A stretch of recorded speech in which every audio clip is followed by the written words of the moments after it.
learning. In practical, all 30 happening here, but here now it will require 40 to 40 hours, 40 to 45 hours of the student time, and even the engagement if you're looking at some outfield activity. And when you sign MOAs, this equivalence has to be really worked out, and then we can take these experiential learning courses to be designed around 1 credit or 2 credit and so on. But if you look at the quality perspective, then again we have to keep in mind that it is not the same age old methods of introducing physics, chemistry, biology only.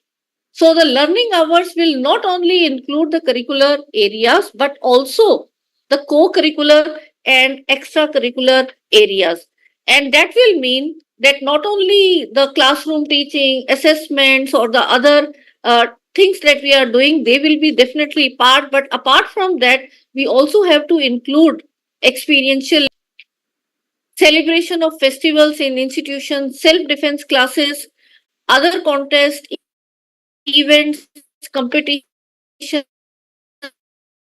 sports, games, yoga, physical activity, life skill based education, classes on morals, etiquettes, constitutional values, environmental, like for adult education, out of school students, environment related activities, gender sensitization, NCC, Shramdan, bagless days, vocational education, training, skilling, minor field visits. So all these now become center part, and also earning, going for the apprenticeship, internship, and taking credits from online portal.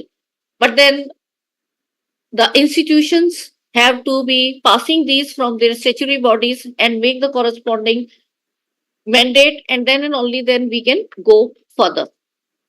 So but who will make these mandates? Always the committees are constituted, and many times the teachers who may not be aware about what all the changes are to be done, they will be not looking at this holistic dimension. And that is why this orientation program has included this very particular module, which is on how the curriculum design, along with the various pedagogies and the assessment which have to change, has to be addressed to. So, when we talk about the holistic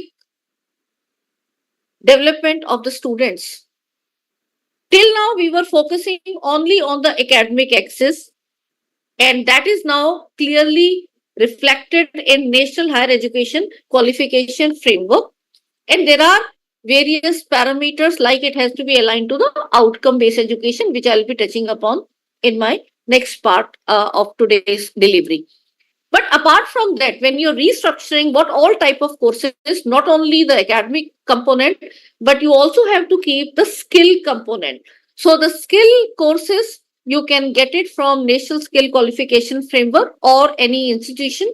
University can also make their own skill courses, looking at the local demands and looking at the different subject specific skills also, which can be integrated.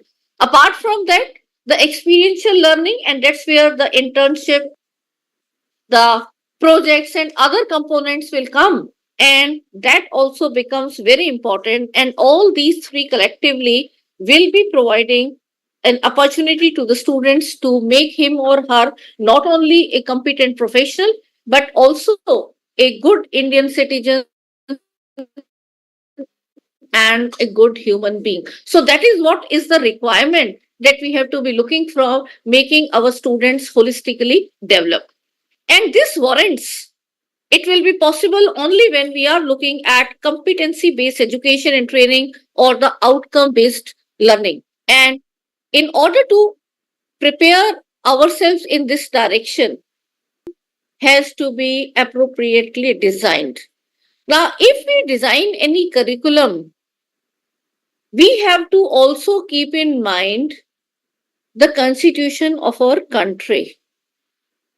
The constitution of country, I will request all of you to revisit the Article 51A of Indian Constitution, and it itself emphasizes on that how the students have to be developed in different requirements from our country perspective, whether it is respect towards the national ideals, the national anthem, or the contribution, Koreans, or how the sports and the NCC type of activity becomes very important, how the sensitivity towards environment, how the scientific temper, the humanism has to be developed in all. So all that forms the base.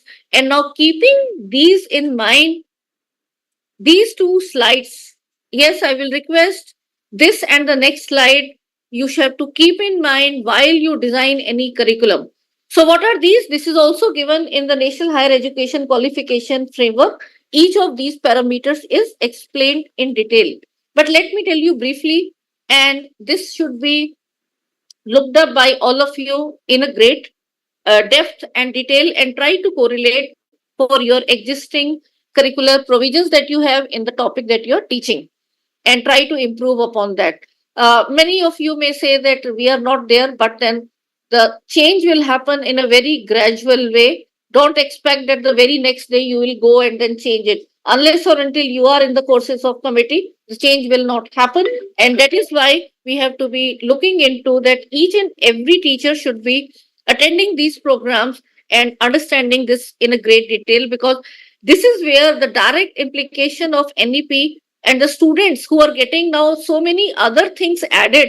We are adding skill courses, we are adding value added courses, but then we are not ready to reduce the component of the core courses, or whether they are majors or minors, because नहीं ये भी पढ़ाना है, ये भी पढ़ाना है, वही पुराना वाला करिकुलम लेके हम आगे चलते हैं. So this has to be given a fresh look.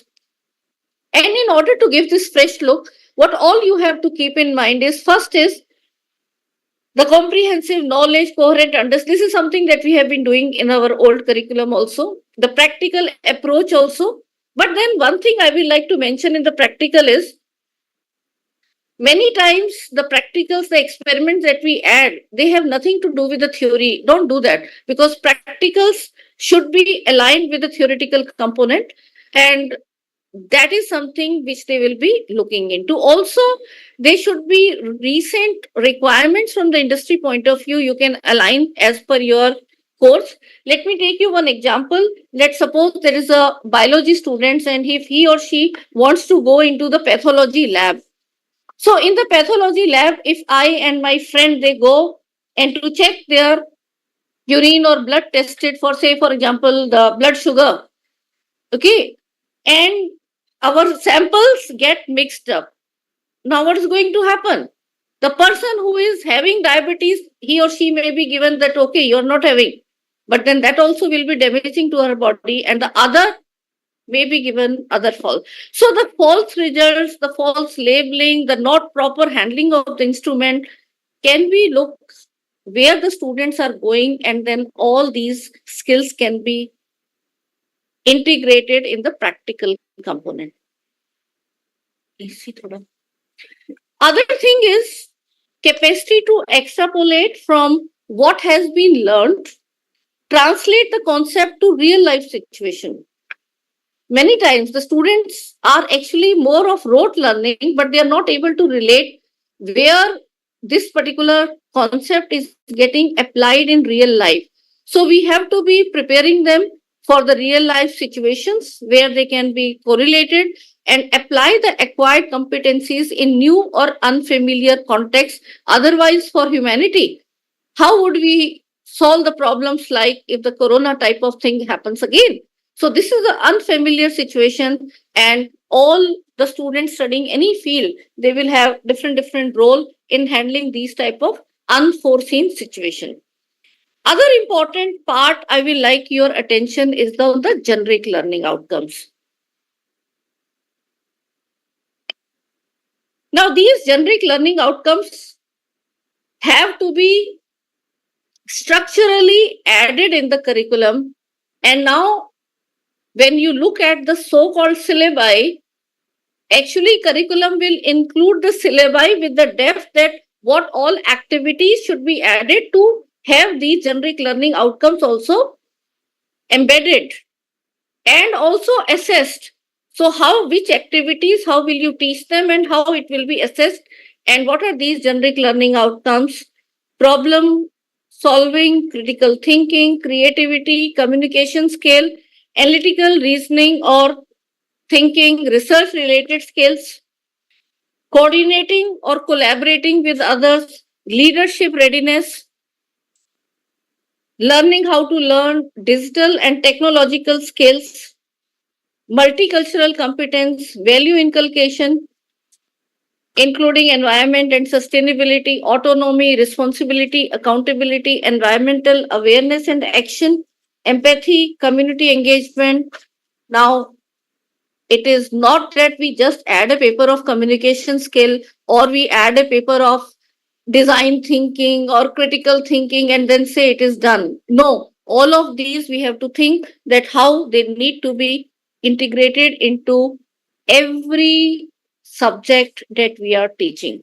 And that is what is now required. And this is what is the outcome based education. So these are put up in a more structured format with the COPO mapping, which now NAAC and other accrediting agencies are looking into the details, whether it is being done or not.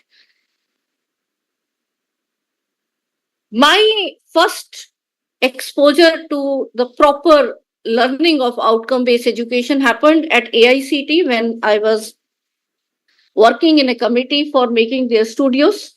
And in around January 2021, because after the NEP 2020 came, in January there was a notification from ministry that AICT should make books for engineering courses, and the existing some books, there were 7 or 8 of them, should be restructured and their translation into 10 to 12 languages, but then it should be all around ensuring the outcome based education and in line with the NEP 2020.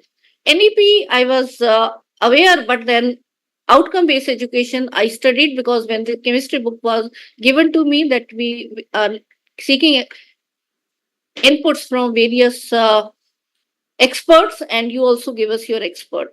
And when I analyzed, actually, AICT is the very first one in our country who has implemented outcome based education when it signed a treaty in June 2014 with Washington Accord through the National Board of Accreditation.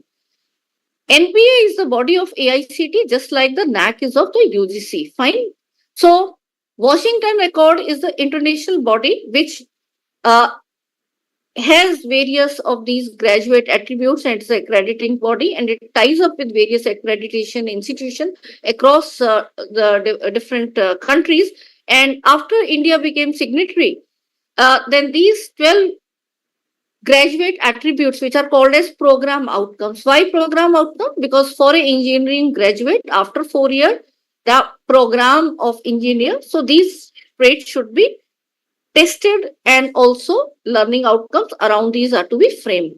So these are the learning outcomes at the program level.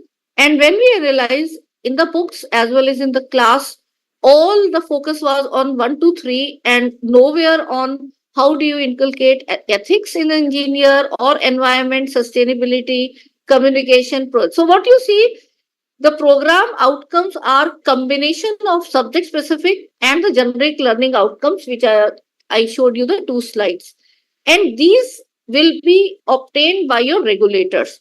So UGC also introduced the outcome based education in 2018, and many of my colleagues who are from DU, they can recall that there was something called as LOCF. Yes, have you heard about LOCF? Can I see some responses coming?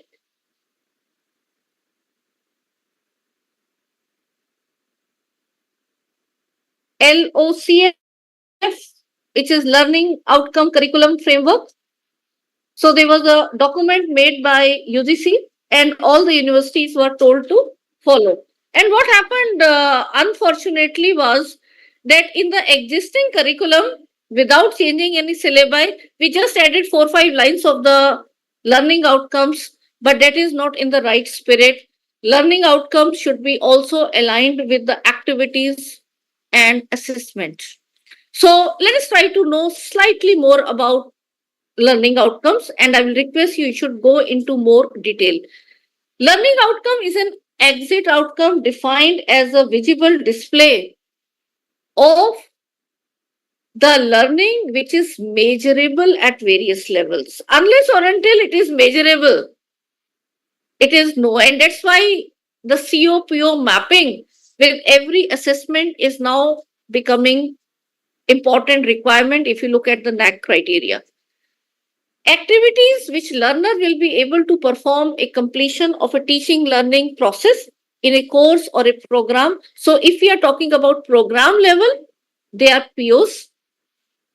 They are directly taken from the graduate attributes of the regulator. So this is something that you don't have to worry, you will get it. And in present time, the National Higher Education Qualification Framework spells it very clearly, from which I have made these two slides which I was referring to. But then these are what you have to prepare the student in the 4 year. Every course cannot do the justice to all. So you look at what activities in each course you can align so that all the POs can be tick marked, and they will be then called as course outcome because they are at the course level. You finally compile all the courses, and then you will be able to see whether you are able to do the justice at the overall PO's requirement. But when you design these at AICT also, the template I made, it was accepted, and now it is the 3rd year that we are writing books and getting translated into 12 languages. The unit level outcomes or the chapter level outcomes also we introduced, because on the activities can be thought only when you go into small segment, not at the entire course level. Fine. So once you identify the unit level outcomes which can be assessed, and then you combine them, you will be able to write better course outcomes which will be more meaningful, and they will also be aligning to the POs. But when you make these learning outcomes, every learning outcomes must start with an action verb. And where do you get this action verb? You take it from the Bloom's taxonomy. And emphasis should also be that in your whatever topics you're taking, we are taking so many topics, but keeping it remember or understand level. Let's reduce them. And some of these topics we should be able to take to the higher order thinking skills, that is to apply, analyze, evaluate, or create. And which topic you want to take at which level. So suppose there is a topic or subtopic, you want to take it at apply level. So then you need not make any learning outcomes statement on understand and remember level, because the moment you take the highest level of that, automatically the lower one will be subconsumed there. So that is how the strategy. So it's begin with action verb and combine with the statement from your topic or subtopic that you want to take it to which particular level. But then when you design them, these learning outcomes should be smart. That is, they should be specific, they should be measurable, they should be attainable, and relatively challenging and time bound. You cannot give an activity to a student where it will require 2 years of completion in a course which will be of 15 weeks. So you have to do all these introspection before you give an activity, design the learning outcome around that, and also an assessment. You cannot just put anything and say we are not assessing, because there is no assessment which is possible. So those learning outcomes will have no significance at all. So this activity you do at different course level in every semester, and then the mapping of unit level outcomes with COs, CO mapping with PO, and you see where are the gap areas. If you are not able to have some areas tick mark when you combine all the 4 years of the student and all the 8 semester, then you have to revisit and look at any activity where it will be adding those missing gaps. So this is what you have to actually keep in mind for implementing the outcome based education. Very briefly I have touched upon, but those who are not aware about these in detail, you should attend some detailed FDP or workshop which is focusing on this outcome based education. The next I will like your focus will be on the teaching learning methodologies. NEP is advocating the shift from teacher centric to learner centric models, and it is also talking about the blended learning. Uh, and if you look at, there are broad requirements for blended learning. Definitely, you require ICT infrastructure and connectivity. You require the digital content, and you require the teachers who can use these tools, who can handle these hardwares, and also take the learner-centric pedagogies of different kind, which fits into this very broad term of blended learning. And that cannot be done by teachers who are not tech savvy. We need to change. And it's not that we have not changed from the times. Hallmark of education system is it changes with time, and so have the teachers. But somehow, last 3-4 decades, the teachers have not changed. If I take you back to the history, this is how our classroom teaching learning environment used to look.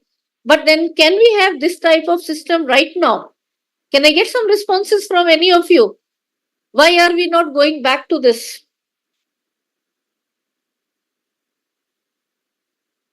Anyone?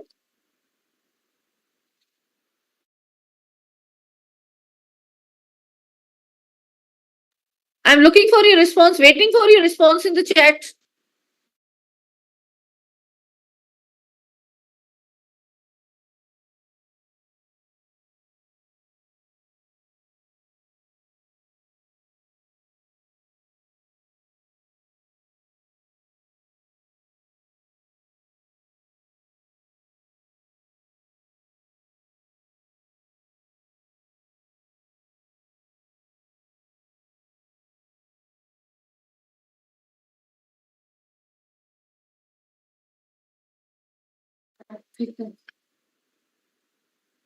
Wait, Prakash, can you apply it right now? This model?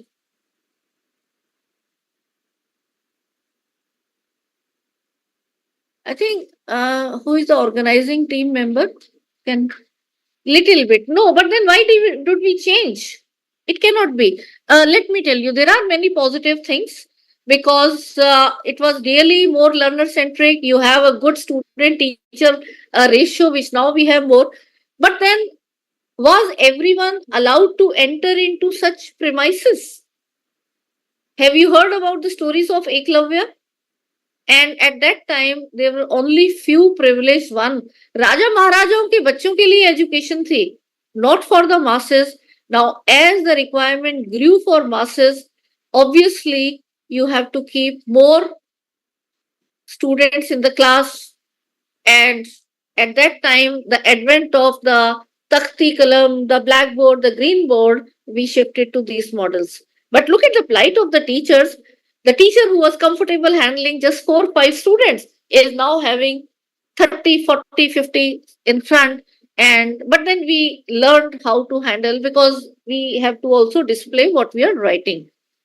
We changed these boards into digital boards, and we were trying to prepare a more tech savvy environment. But in between came the coronavirus. Fine. And education is to be given to masses, to everyone. We cannot have the same Gurukul Paddhati, but then the values and the entire holistic development happening there, that is what we need to now integrate. So best of both the parts. The education should be given to more number, masses, everyone, but also, and we are aiming for this to be increased to 50%. How will we do that? Can it happen with that environment? Definitely not. So we have to change, and we all have to now prepare for this classroom. And if you think this robot is still not in my classroom, it is there. Look at your smartphones. The physical robot may not be there, but these machines with the apps in our smartphones and the students' phones are already there. So we have to be preparing for this future of classroom teaching, where what we are doing is the same thing these AI tools or the machines or the robots can do. that is not the type of pedagogy that we have to be looking into. And so our entire way, how we transact, how we teach, learn in the classroom or outside has to change. And it is difficult to imagine. If you say it is future, it is not impacting. No, the future is here. It is a reality which we may be keeping our eyes shut, but it is there. It is difficult to imagine education without technology in the 21st century. Now there is no debate. If you still want to say that, okay, it is not required, that is not going to happen. And higher education problems, whether it is in terms of quality or access or equity, they also can be overcome with the help of technology. Let us see what the NEP talks about the use of technology. You'll have two modules, one full module on ICT in this NEP sensitization. I'm not going into the details, but then interlinking it with my learner centric and ICT empowered pedagogies, let me give you these pointers from our policy document. So it clearly talks about extensive use of technology in teaching learning, removing language barriers, increasing access as well as education planning and management. And if you want to go into the detail how the technology is being uh, talked about in this document, read chapter 23 and 24. It talks about blended models of learning, and it clearly says that while promoting digital learning and education, the importance of face to face, in person learning is fully recognized. So it's not that everything will become online, but we have to identify what critical part has to be delivered to the student in a face to face mode and which part can be relegated to the technology, keeping in mind the holistic development of the students to be achieved. Talking about the e-content development, just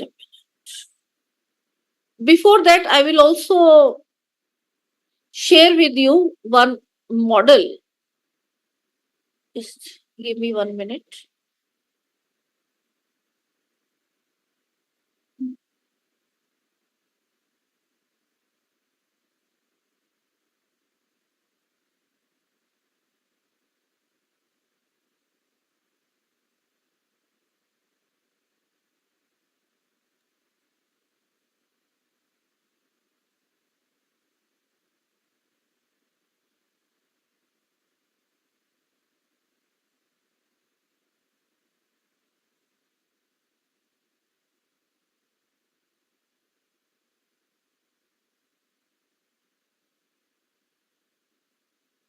Yeah, let me share the screen again. So, first of all, I will like to show you the learning pyramid. When we look at this learning pyramid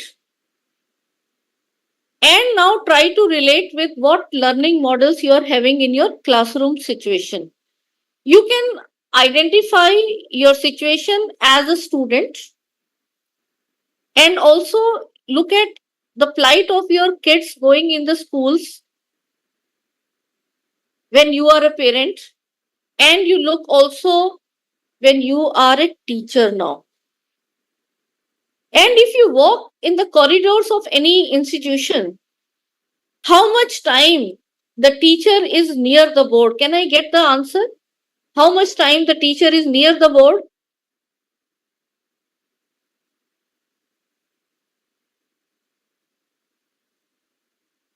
In percentage, you can give me the answer. Bharti saying most of the time. Seema saying 40%. 30. Dr. Arvind, what is your subject? Don't look at you, look at the entire scenario.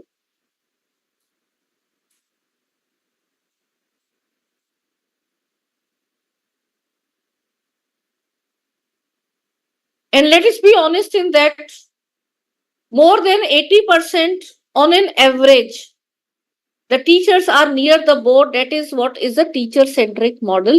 And we are using this lecture mode. We may be using green board, blackboard, LCD, or interactive board. But if you are near the board, as a teacher, it is the lecture mode model. And if you use the lecture mode, there is only 5% of the learning which is going to happen from the student's point of view. Please show this learning pyramid to your students. You may be the best of the best teacher, giving them best of the best notes. They are not learning more than 5%.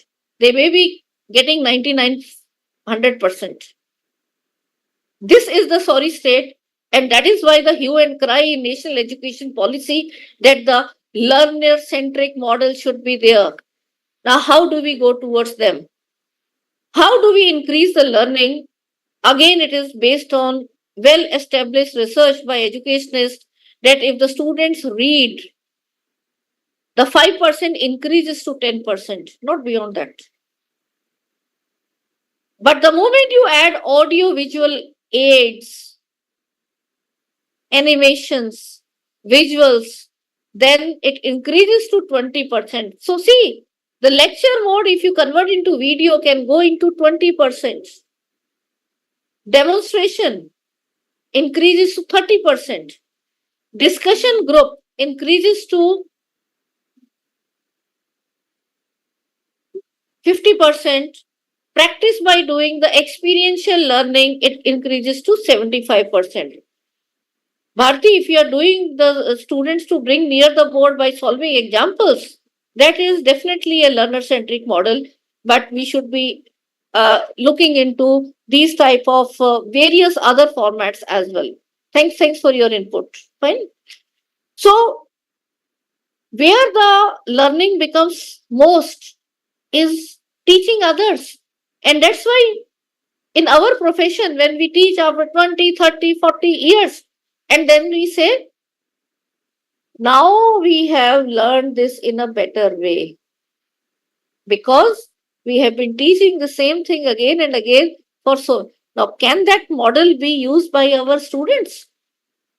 In just 15 weeks, they have to complete that, and we have to be, yes, Dr. Arvind, we have to going for active teaching.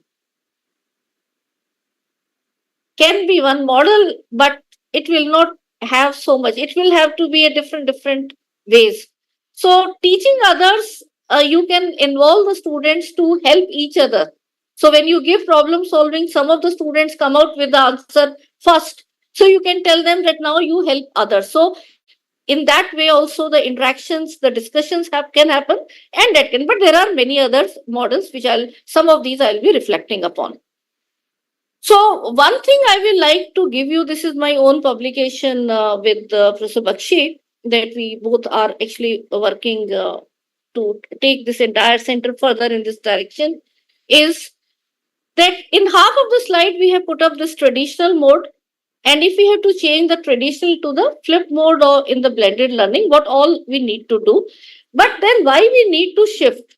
We have to keep the higher order thinking skills in our mind. So if you look at the current scenario where in the traditional model, some of you may be using this active model.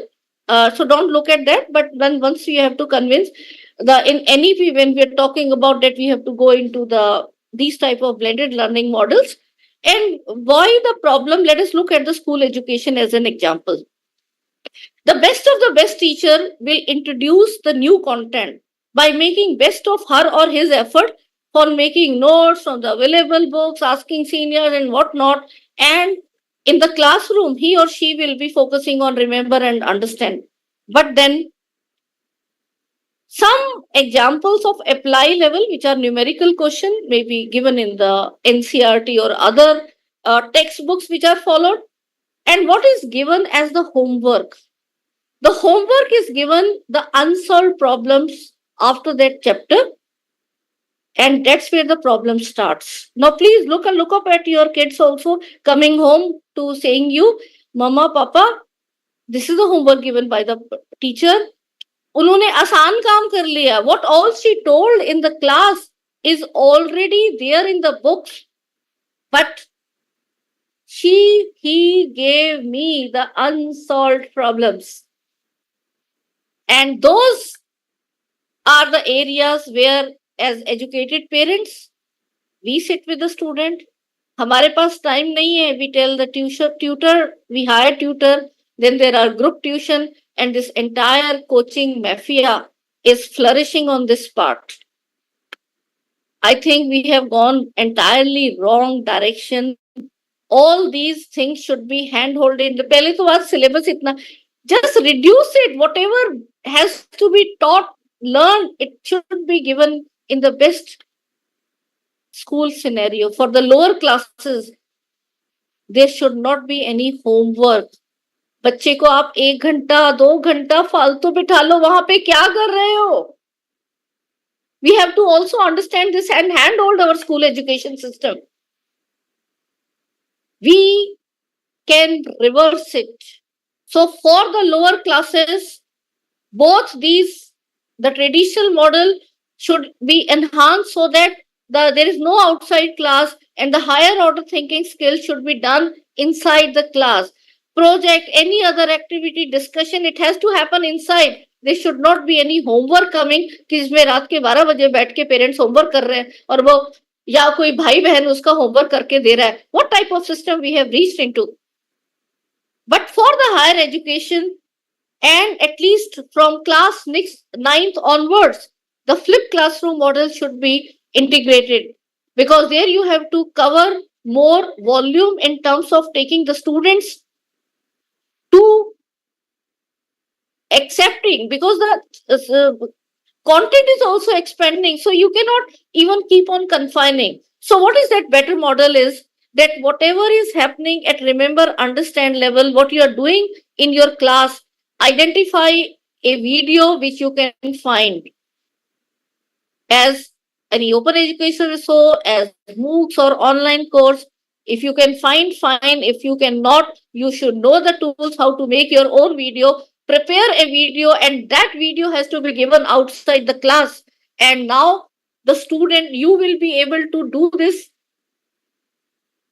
Whatever you are doing in the class is now being done outside the class, and you get so much time inside the class now. Fine. So what has to be done inside the class? Your focus should be to design and give the activities with assessments also related, where the discussion with the students happen with the focus on problem solving, critical thinking, innovation.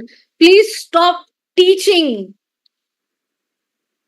Just do the facilitation to the students, mentoring of the students with the holistic approach that we have to prepare. So that will warrant that you have to be knowing what the e-content is and how you can prepare it all for your own academic incentive. Let us see what the e-content is talked about, how it is talked about in National Education Policy document. Teachers will require suitable training and development to be effective online educators.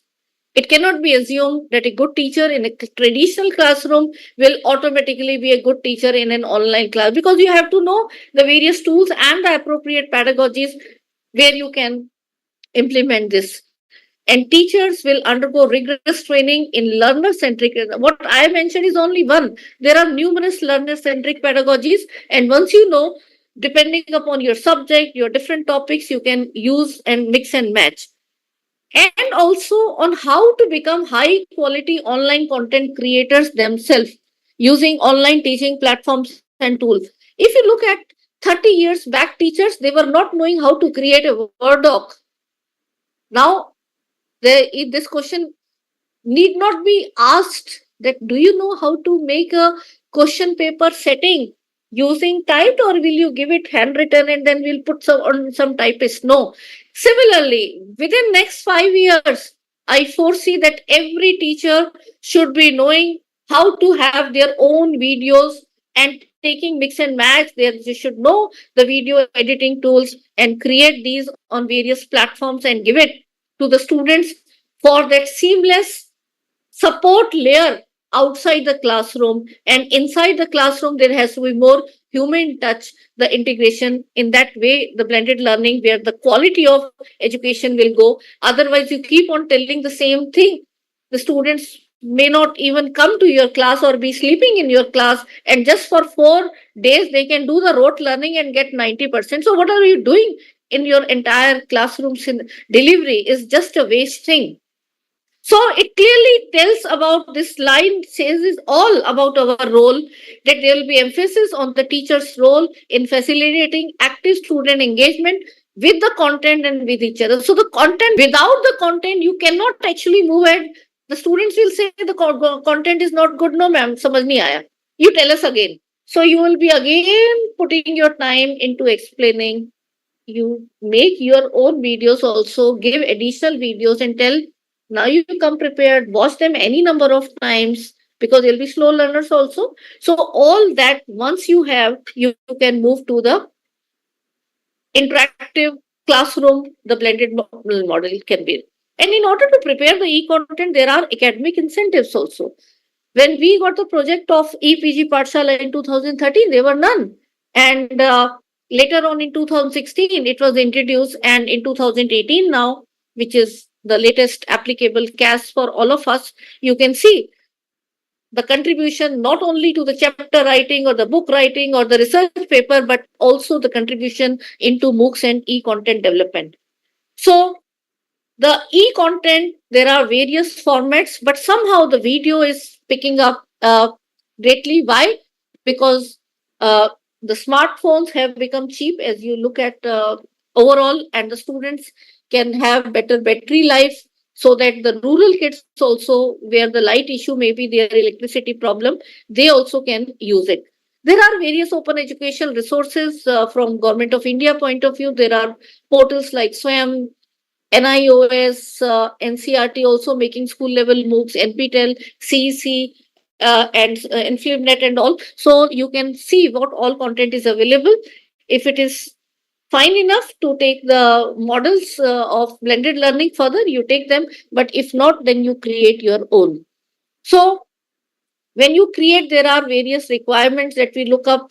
It has to be meeting the subject specific as well as technical requirement, and that too as per the level of the learner. And the quality of e-content is very important, because if you are not able to give what you are delivering in the class, this should be better than that. And that better will come only when you have a multimedia enrichment of visuals, of animations and graphic. Let me show you what type of video I want to uh, see here, which will be really transformative and helping in the blended learning models to be implemented. So this is the glimpse that we have prepared. We have prepared more than 50 MOOCs for the SWIM platform. Yes.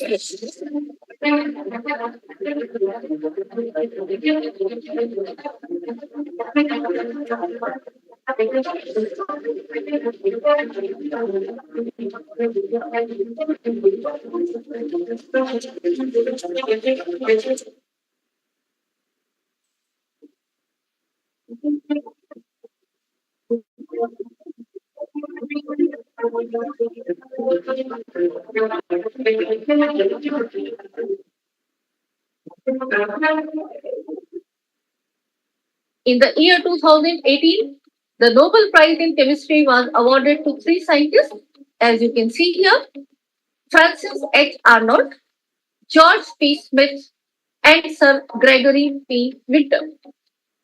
Next news is about. So we are just acting. There was nothing. It's an entire green screen. So you see the what type of visuals and all we are putting. Visuals will be actually adding to the meaning. Even the experiments, there is a gap between theory and practical. So even that can be bridged.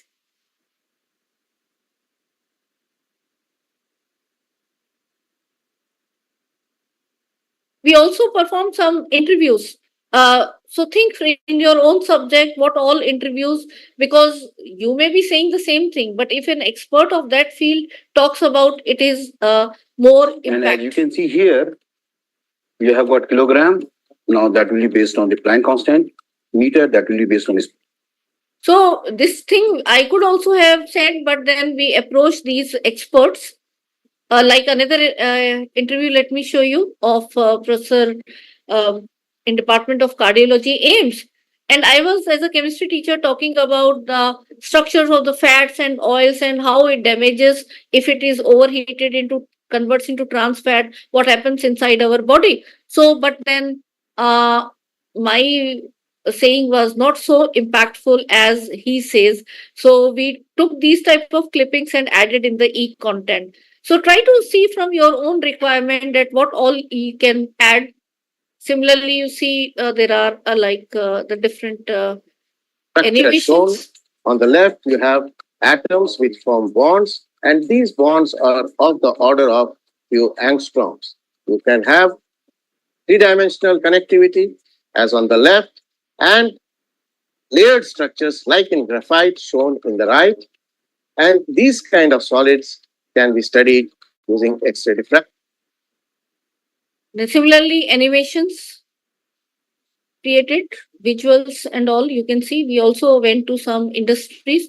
When we say academia industry gap is there, so can we take again interviews of some of these experts at what is expected from the students when they go into these industries? Because the students, you can come to know what's all happening inside the pharmaceutical.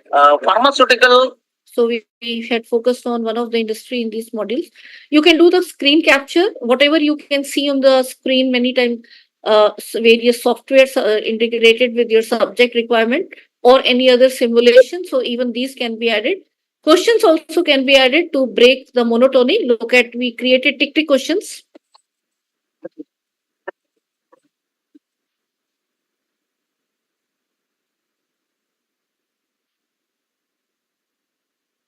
Three, two, one.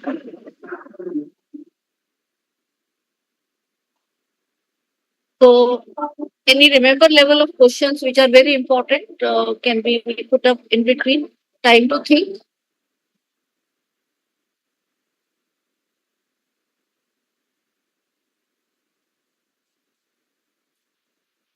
And then question. And making of these videos, it requires a thorough understanding of the entire methodology. And we do extensive trainings, 1 week FDP only on e-content development. So if you uh, get such opportunity from us or anywhere else, you should know how to make proper e-content. And for that, there is a structured approach. If you have heard about the 4 quadrant model, because the API also. So myself, along with Professor Bakshi, we created the first 4 quadrant content for chemistry as a sample, which was accepted as a model for all 77 subjects in the EPG Pathshala project. And this also formed the base for making the 4 quadrant of the MOOCs.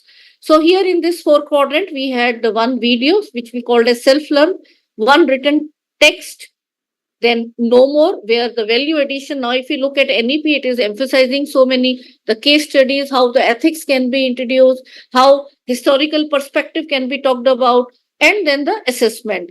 And this was later modified for the MOOCs, where again we had another 4 quadrant, but what was done is all the written part was combined to 1 quadrant. So video is same, written part comes to one, and question is same, but then there is a discussion forum where the difference between I think this your other module speaker will be talking about that in MOOCs there will be a starting and the ending date, and then you use the content as the base, but the delivery is happening online. So in MOOCs, when you're doing delivery, the discussion becomes very important. So these are the 2 4 quadrant models which you should be aware about in detail.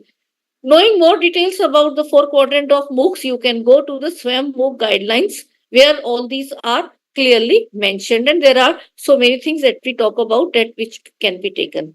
Based on similar lines, this is my own creation, the Teachers E-Kit, where more than 2,000 teachers across the country are now contributing in Teachers E-Kit in different subjects.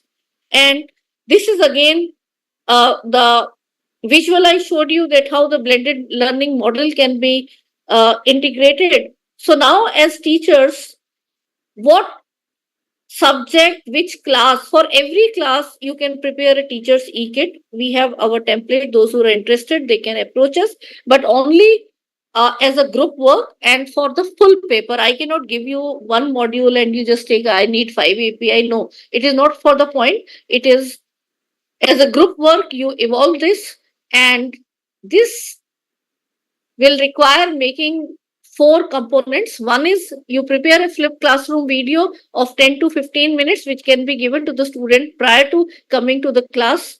What PPT the teacher will use inside the class, what teacher manual will give indication, because you are telling now other teachers that how it can be replicated.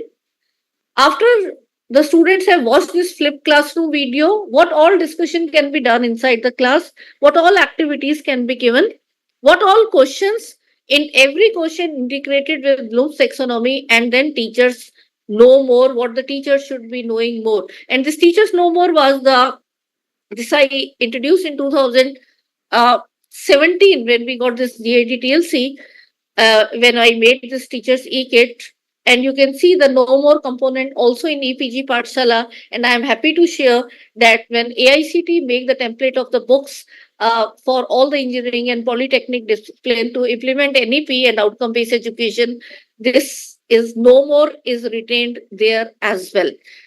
So these are the ways I think we have to be preparing ourselves with the newer models and integrating them and taking it further. Now, coming to yet another part is the assessments. We have to be looking at multiple assessment methods in order to measure the attainment of the learning outcome, because unless or until you can measure through various assessment tools, your learning outcomes will have no significance, whether they are at unit level or they are at course level or they are at the program level. And then at the program level, they should be mapping with the global requirement, which are fitting into the outcome-based education, which is clearly reflected in our National Higher Education Qualification Framework. So that's how all things are now getting connected. But when we look at importance of assessment in higher education, it is actually linked with teaching learning.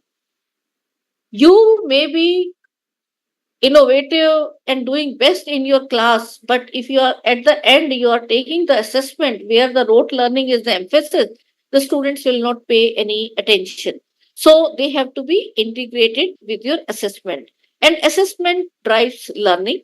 Unfortunately, the current scenario is that it is more based on the knowledge. So we have to take it higher towards the higher order thinking skill.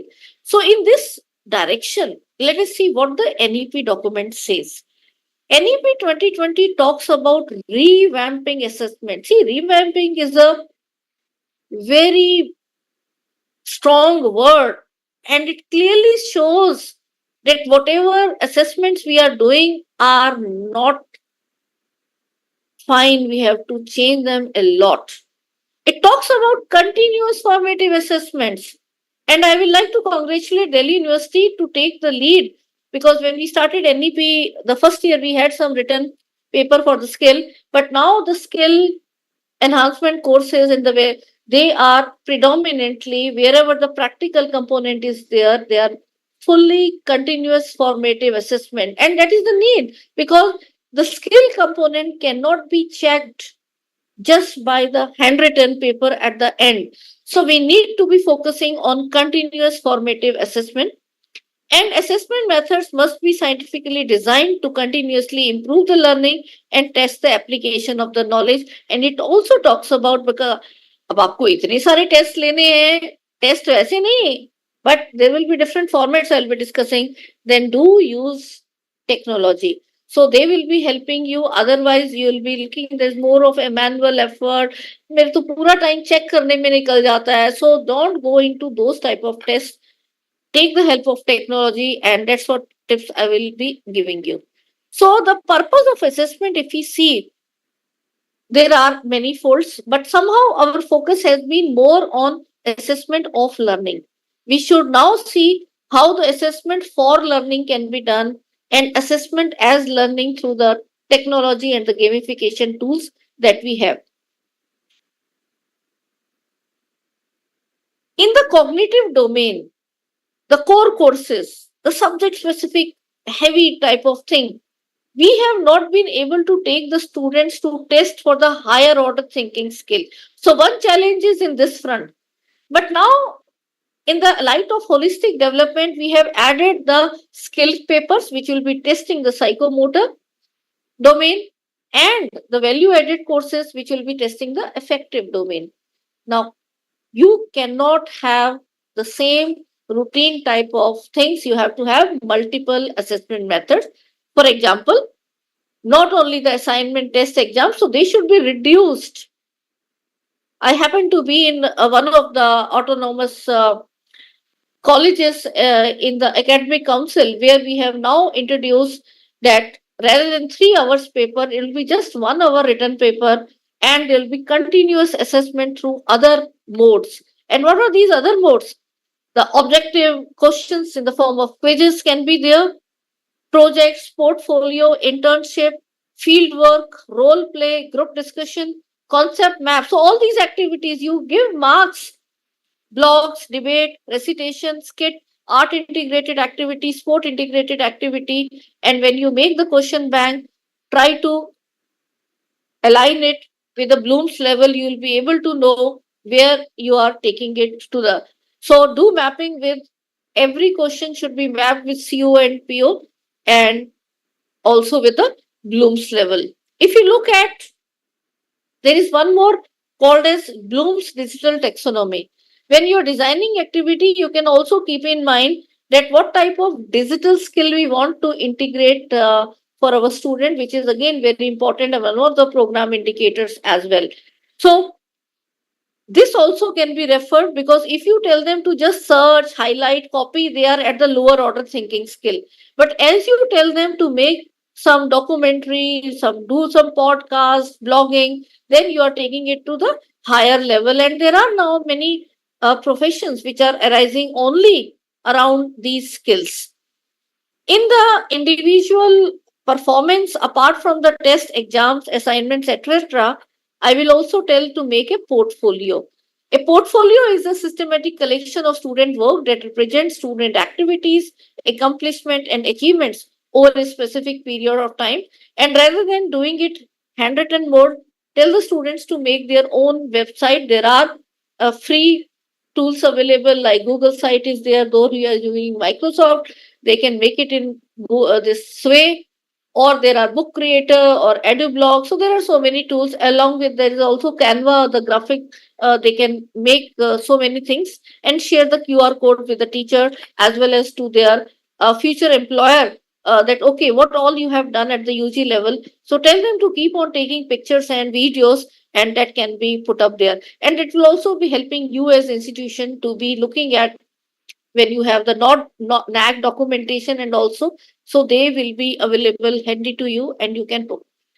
Apart from that, the group activity, I think we should be telling our students to be extensively taking.